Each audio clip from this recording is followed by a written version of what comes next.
जब हम विज्ञान शब्द सुनते हैं तो अक्सर दिमाग में किताबें और मुश्किल फॉर्मूले आते हैं, है ना? पर असल में विज्ञान सिर्फ किताबों का एक विषय नहीं है।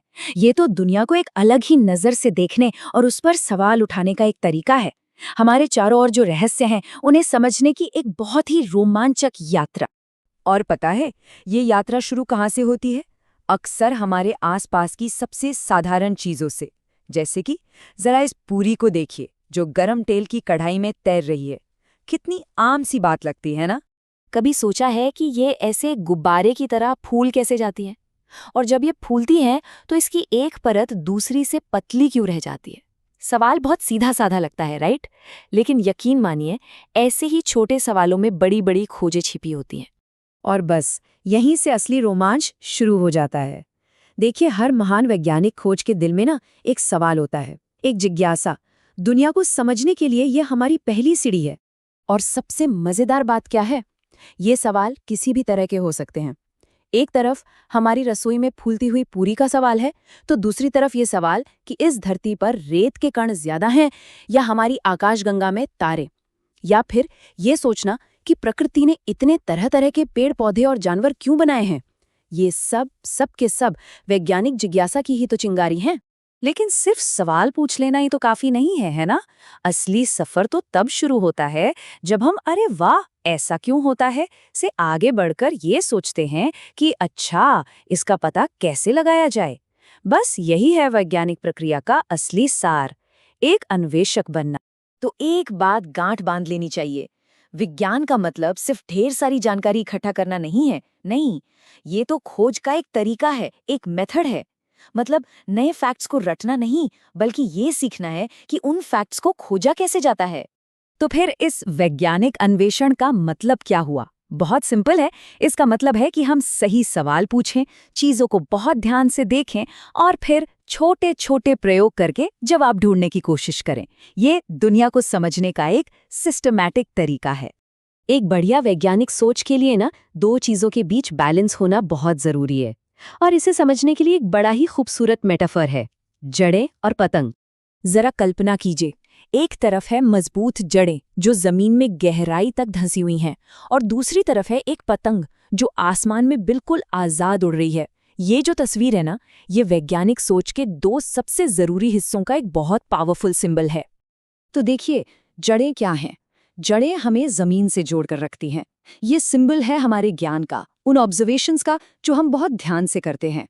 और पतंग, वो है हमारी जिज्ञासा, हमारे वो आइडियाज जो हमें अनजान चीजों को एक्सप्लोर करने के लिए ऊंची उड़ान भरने को कहते हैं।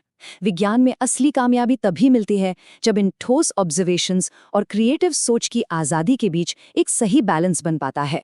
तो चलिए, इन बड़े बड़े विचारों को वापस अपनी छोटी सी पूरी की पहेली पर लेकर आते हैं।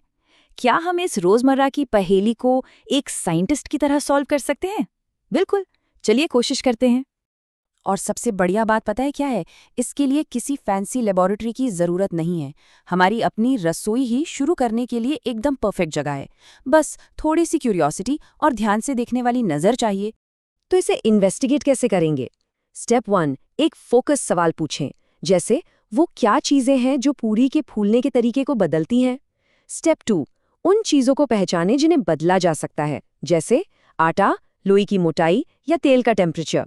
स्टेप 3, अब ऑब्जर्व करिए, देखिए कि क्या होता है। क्या पूरी फूल रही है, कितनी जल्दी, और सबसे जरूरी द गोल्डन रूल, एक बार में सिर्फ एक ही चीज बदलिए, तभी तो पता चलेगा कि किस बदलाव का क्या असर हो रहा है। और एक बार जब हम इस तरह सोचना शुरू कर देते हैं ना, तो पूरी दुनिया ही पहेलियों और सवालों का एक खजाना लगने लगती है जिन्हें सॉल्व किया जा सकता है। ये माइंडसेट हमें रसोई की छोटी सी पूरी से उठाकर ब्रह्मांड के बड़े बड़े रहस्यों तक ले जाता है। सोचिए, ये सफर हमें कहाँ कहाँ ले जा सकता है। पानी की एक बूंद में छिपे उन छोटे छोटे माइक्रोब्स की दुनिया तक जो हमारे दोस्त भी हो सकते हैं और दुश्मन भी। और फिर वहां से उन नन्हे नन्हे कणों तक जिनसे मिलकर हमारे आसपास की हर चीज बनी है। यही नजरिया हमें उन जबरदस्त ताकतों को समझने में मदद करता है जो चक्रवात जैसे तूफान बनाती हैं, और दूसरी तरफ रात के आसमान में चांद के घटने बढ़ने के चक्र को समझने में भी, जिनसे हजारों साल पहले हमारे पूर्वजों ने अपने पहले कैलेंडर बनाए थे। और हम देखेंगे कि विज्ञान की दुनिया में सब कुछ कैसे एक दूसरे से जुड़ा है। माइक्रोब्स और दवाइयाँ, फोर्स और प्रेशर, लाइट और लेंसेज, पार्टिकल्स और मटेरियल्स, और इन सब से मिलकर बनता है हमारा ग्रह और उसका पूरा इकोसिस्टम। ये सब एक दूसरे से गहराई से कनेक्टेड हैं। तो ये सब जानने का हमारी असल दुनिया में क्या मतलब है? देखिए, ये वैज्ञानिक सोच सिर्फ कुछ नया सीखने के लिए नहीं है। नहीं, ये जिम्मेदारी और एक्शन लेने के बारे में भी है।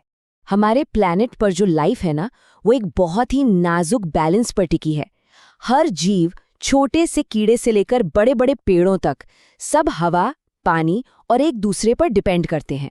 इन गहरे कनेक्शंस को समझना हमारे लिए बहुत बहुत जरूरी है।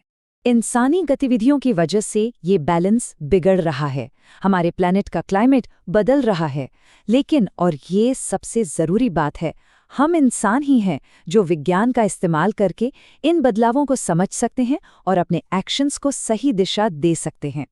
हाँ, ये सच है कि आगे की चुनौतियां आसान नहीं होंगी, पर उम्मीद इसी बात में है कि कुछ लोग अपनी जिज्ञासा को, अपनी क्यूरियोसिटी को अपना गाइड बनाएंगे और इन मुश्किल समस्याओं को हल करने की कोशिश करेंगे। विज्ञान हमें रास्ता दिखाता है। तो अब सवाल ये है, हमारे आसपास की वो कौन सी रोजमर्रा की पहेली है जिसे हम एक साइंटिस्ट की नज़रों से देखना शुरू कर सकते हैं? वो पहेली हमारी रसोई में भी हो सकती है या फिर खुले आसमान के नीचे। याद रखिए, खोज की हर बड़ी यात्रा एक छोटे से सवाल से ही तो शुरू होती है।